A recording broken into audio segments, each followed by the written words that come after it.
Good morning. I'm Denise Wilson, and I'm a member of UUMAN. On behalf of our minister, Reverend Dave Dunn, who is unfortunately not with us this morning because he is unwell, our director of religious exploration, Lexi Brown, our music director, Alex Peach, my fellow worship associates, including Valerie Bayless, whom we are very excited is joining us as a new worship associate this morning. Yay! And our dedicated technical team making today's live stream possible. It's my honor to welcome you to Unitarian Universalist Metro Atlanta North Congregation, which we affectionately call UUMAN. UUMAN is a liberal faith community with the mission to nurture our spirit, strive for justice, and transform the world.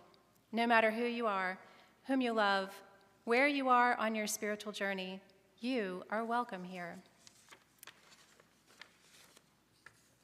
If any of you are visiting with us for the first time and feel comfortable doing so, we invite you to rise as you're able and introduce yourselves so that we can worship together this morning as friends. Are there any first-time visitors on my left? Hi. Hi, I'm Kenya. I'm from North Carolina, and I'm visiting my parents, Joanne and Roger. Welcome. Hi.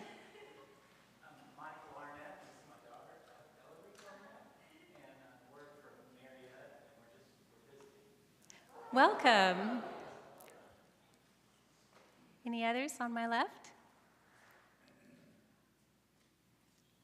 Any visitors on my right? Well, we're glad everyone is here this morning. We have no printed order of worship this week, although we normally do, but that's due to the holiday. And so if you are visiting with us this morning for the first time, please feel free to scan the QR code that you can find out in our lobby or go to the website and fill out our visitor information form for more information.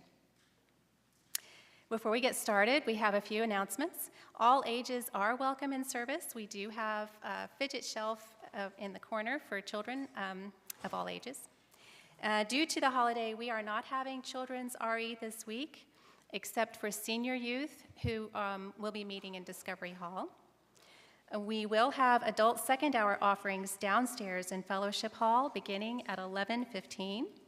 Next Sunday, during December 3rd, next Sunday, during second hour, we will have the multi-gen holiday party for kids ages 1 to 92,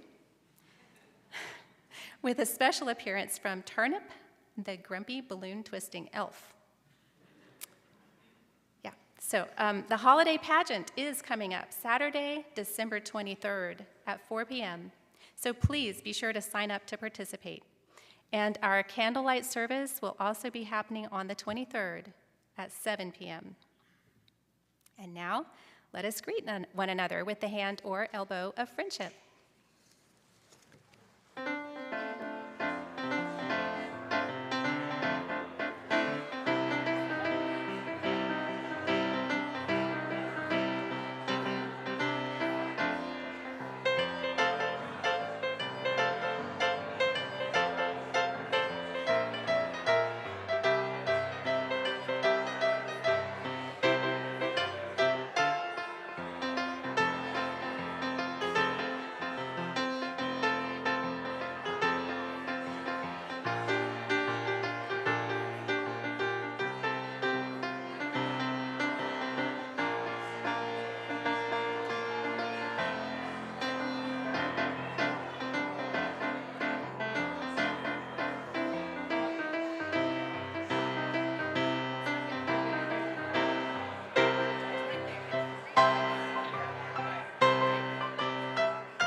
The Zuni believe that since all life takes form, then all forms have life, and any form has the powers of the life that it resembles. Thus, by reproducing a form, they embody that life and become that thing. Ergo, their masks, body paint, scarification, tattoos, kachina dolls, and fetishes are all means of incarnating the mythic totems to become the deity and enact its purpose in a primal theater. In modern times, we see gods in the image of humans. The Greeks, the Romans, and the Jews all pictured gods in human form and thought that humans are the closest to God, while animals, insects, and plants are lesser forms of life. But to the Zuni, it's reversed. Humans are the weakest and the furthest from the gods. The animals are closer to the mysterious supernatural forces of life, which are the rulers of this world. Humans are the lowest forms of life, which progresses based on each thing's degree of mystery. And now let us light our chalice together.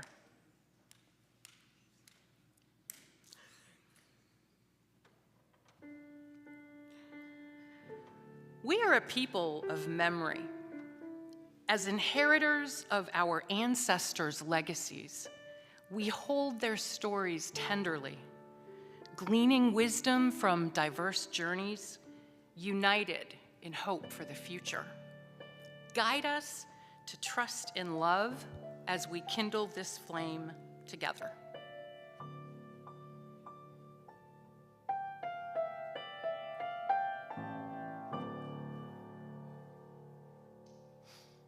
And now, please stand and sing, as you're willing and able, hymn 1069 in the softback book.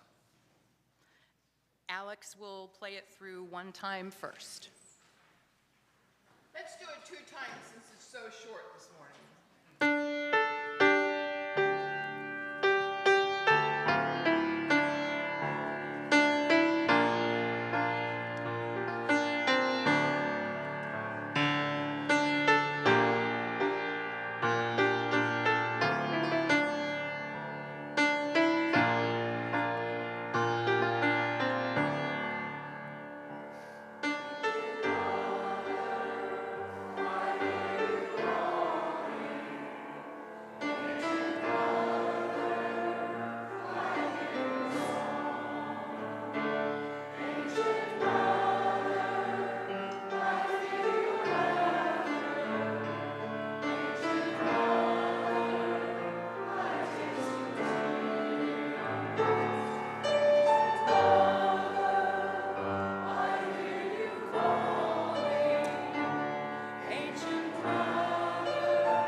At this point in our service, we share our joys with each other to magnify them and our sorrows to divide the weight of their pain. If you are so moved this morning, please feel free to come forward, drop a pebble into the bowl of water, and express a joy or a sorrow that you may have using the floor microphone. For those of you attending via our live stream, if you have a joy or sorrow that you would like to share this morning, please type it in the chat, and those that show up, I will read aloud.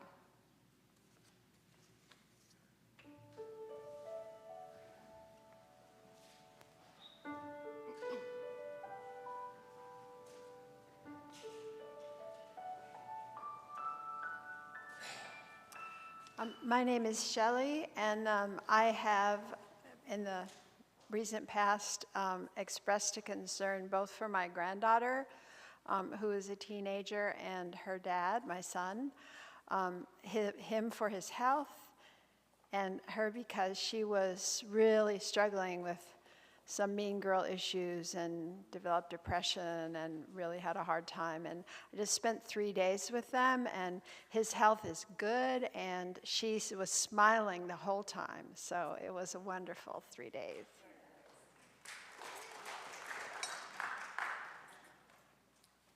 My name's Sarah, and I wanted to express joy because we had our first annual, or hopefully more than that, game night last night at my new house. And all my kids were there. We made pizza, we had cake, and we played croquet, which none of them had ever played before, as well as a bunch of other games, and started watching our annual Christmas movies. And yes, Die Hard is a Christmas movie.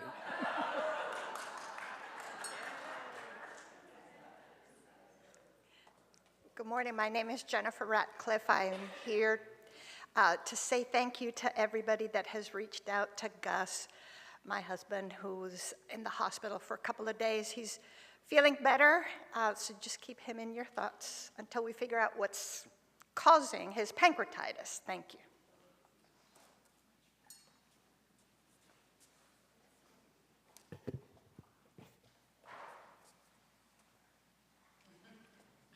I came up with her. Now, what did you come up for? Did you forget again? Okay. Because,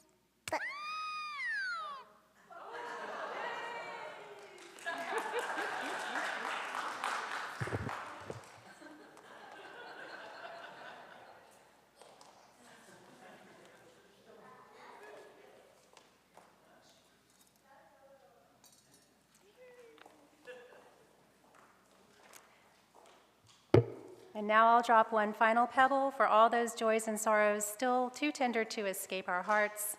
Let us keep one another in our thoughts for the coming week.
Thanksgiving is a complicated holiday for Native Americans. Many choose to reject the holiday as it commemorates invasion, theft, and genocide. Since 1970, the United American Indians of New England have held a national day of mourning on Thanksgiving Day. Each year on Thanksgiving, they march through the streets of Plymouth, Massachusetts. Yet other Native Americans choose to celebrate the spirit of Thanksgiving, knowing that as part of their traditions, they annually celebrated the fruits of their autumn harvests long before the first settlers ever arrived. Connection with Mother Earth and gratitude for her bounty is woven into the very fabric of their existence. Native Americans were storytellers, and today we will share some of their stories. Our first story is called How Beaver Stole Fire from the Pines, and it comes from the Nez Perce. Once, before there were any people in the world, the different animals and trees lived and moved about and talked together just like human beings. The pine trees had the secret of fire and guarded it jealously so that no matter how cold it was, they alone could warm themselves. At length, an unusually cold winter came, and all the animals were in danger of freezing to death. But all their attempts to discover the pine's secret were in vain until Beaver at last hit upon a plan.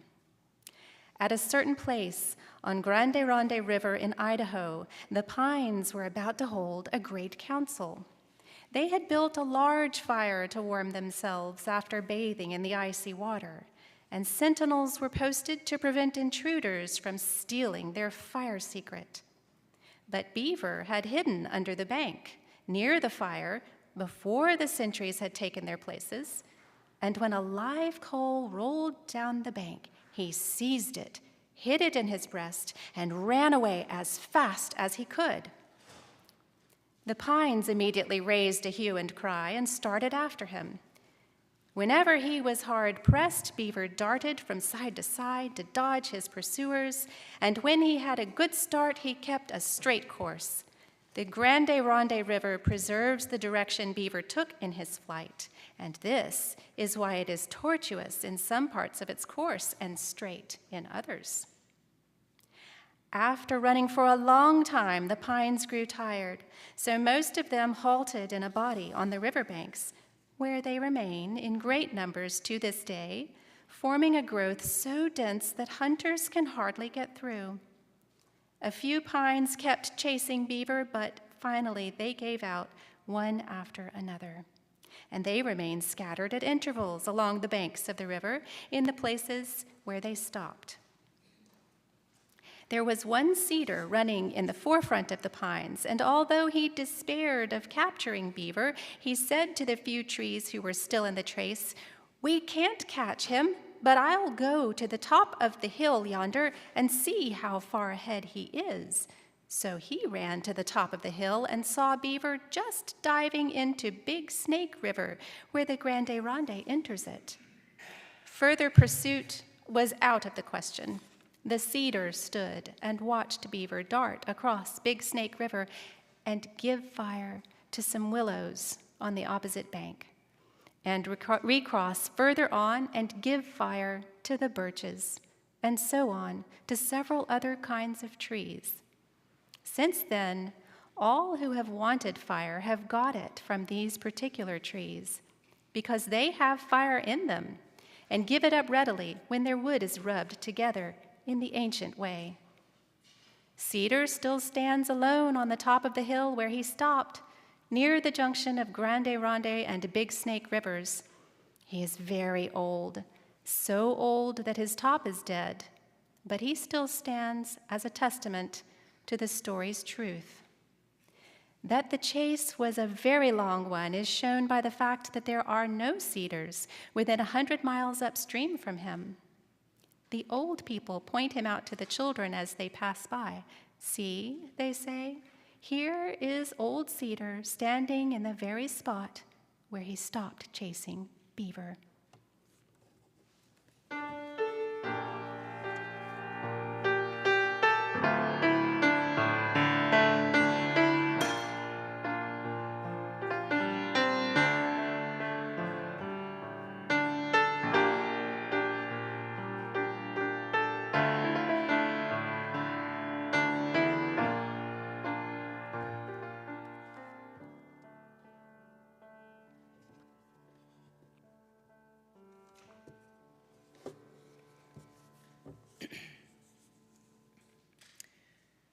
Coyote and Wasichu from the Brule Sioux.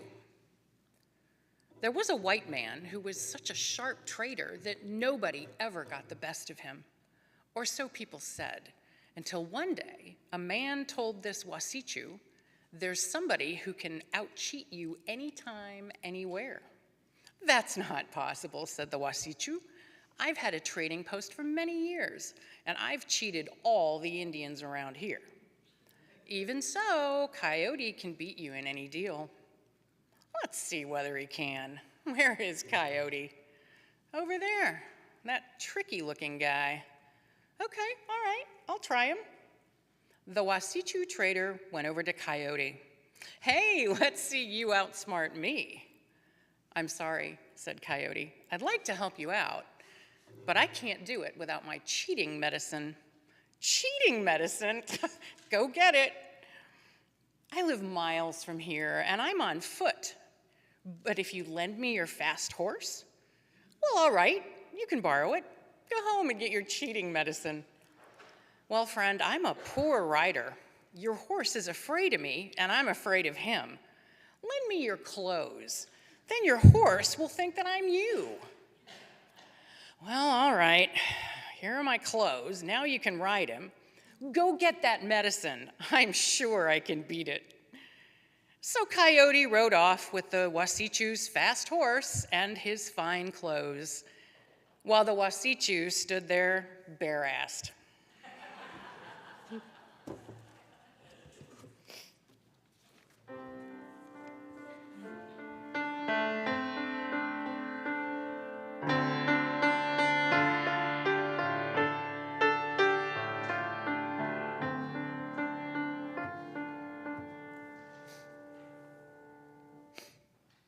In an effort to fulfill and further the mission of this congregation, we ask that our members and friends share of their time, treasures, and talents. With this, we will now take the offering. You may also give using the Givelify app.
For the work of this church, which is sharing love in the world, we gratefully receive this offering.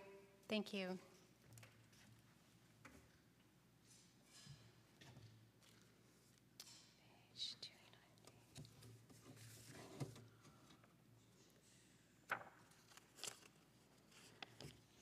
Our third story this morning is called Toloim Woman and Butterfly Man, and it comes from the Maidu people. A Toloim woman went out to gather food. She took her child with her, and while she worked, she stuck the point of the cradle board in the ground and left the child alone. A large butterfly flew past, and she started after it and chased it for a long time. She would almost catch it and then just miss. She thought, perhaps I can't run fast enough because of this heavy thing, and she drew away her deerskin robe. But still she could never quite overtake the creature. Finally, she threw away her apron too and hurried on, chasing the butterfly till night came. Then, her child forgotten, she lay down under a tree and went to sleep. When she awoke in the morning, she found a man lying beside her. He said, "You have followed me this far. Perhaps you would like to follow me always? If so, you must pass through a lot of my people." Without thinking of her child at all, the woman rose and followed the butterfly man. By and by, they came to a large valley whose southern side was full of butterflies. When the two reached the edge of the valley, the man said, "No one has ever before come through this valley alive, but you'll be safe if you don't lose sight of me. Follow closely." They traveled for a long time. "Keep tight hold of me. Don't let go," the butterfly man said again and again. When they came halfway through the valley, other butterflies swarmed about them in great numbers. They flew every way, all around the couple's heads and in their faces, for they wanted to get the Toloim woman for themselves. She watched them for a long time, holding tightly to her new husband. But at last, unable to resist, she let go of him and reached out to seize one of the others. She missed that one, and she tried to grab now one, now the other, but always failed, and so she wandered in the valley forever, dazed and lost. She died there, and the butterfly man she had lost went on through the valley to his home. And now, when people speak of the olden times, they say that this woman lost her lover and tried to get others, but lost them and went crazy and died.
Story number 4, The End of the World, from the White River Sioux.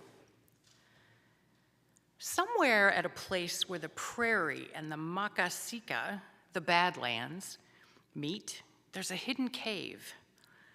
Not for a long, long time has anyone been able to find it. Even now, with so many highways, cars, and tourists, no one has discovered this cave. In it lives a woman so old that her face looks like a shriveled up walnut. She's dressed in rawhide, the way people used to be before the white man came. She's been sitting there for 1,000 years or more, working on a blanket strip for her buffalo robe. She is making the strip out of dyed porcupine quills, the way our ancestors did, before white traders brought glass beads to this turtle continent. Resting beside her, licking his paws, watching her all the time, is Shunka Sapa, a huge black dog. His eyes never wander far from the old woman, whose teeth are so worn, flat worn down to little stumps. She has used them to flatten so many porcupine quills. A few steps from where the woman sits working on her blanket strip, a huge fire is kept going. She lit this fire 1,000 or more years ago and has kept it alive ever since.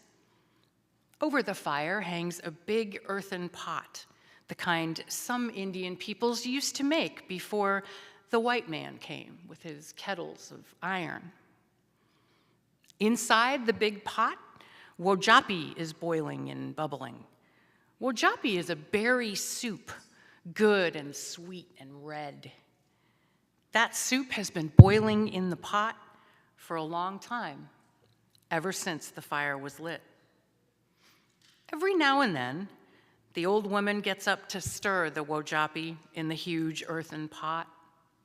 She is so old and feeble that it takes her a while to get up and hobble over to the fire. The moment her back is turned, the huge black dog starts pulling the porcupine quills out of her blanket strip. This way, she never makes progress, and her quill work remains forever unfinished. The Sioux people used to say that if the old woman ever finishes her last blanket strip, then at the very moment she threads the last porcupine quill to complete the design, the world will come to an end.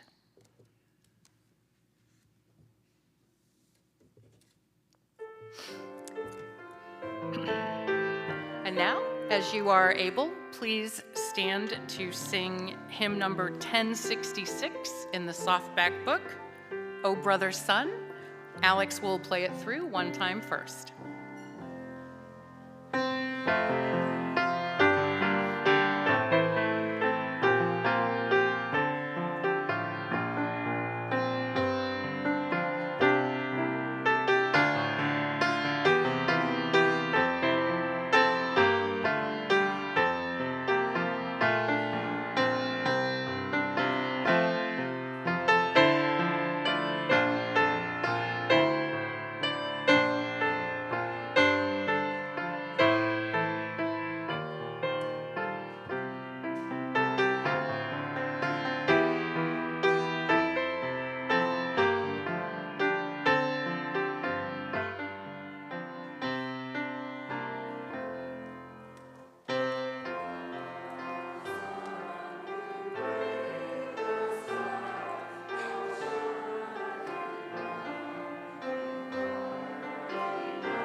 And now let us speak the words together as we extinguish our chalice. We extinguish this flame, but not the light of truth, the warmth of community, or the fire of commitment. These we carry in our hearts until we are together again.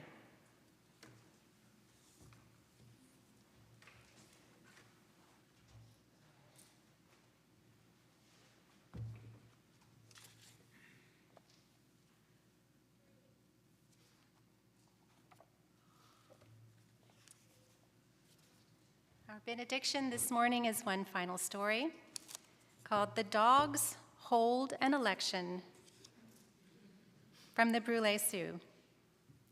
We don't think much of the white man's elections. Whoever wins, we Indians always lose. Well, we have a little story about elections. Once, a long time ago, the dogs were trying to elect a president.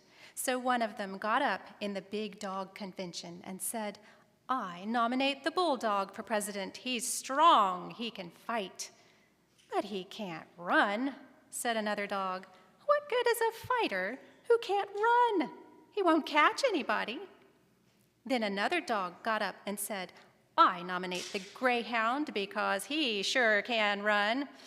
But the other dogs cried, "Nah, he can run all right, but he can't fight. When he catches up with somebody, what happens then? He gets the hell beaten out of him, that's what. So all he's good for is running away."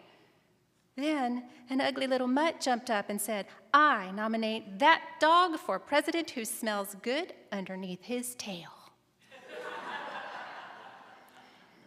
And immediately an equally ugly mutt jumped up and yelled, "I second that motion." At once all the dogs started sniffing underneath each other's tails. And a big chorus went up. "Phew, he doesn't smell good under his tail. No, neither does this one. Ooh, he's no presidential timber. No, oh, he's no good either. Well, this one sure isn't the people's choice. Oh, this one ain't my candidate." When you go out for a walk, just watch the dogs. They're still sniffing under each other's tails. They're looking for a good leader, and they still haven't found him. Go in peace and enjoy your week.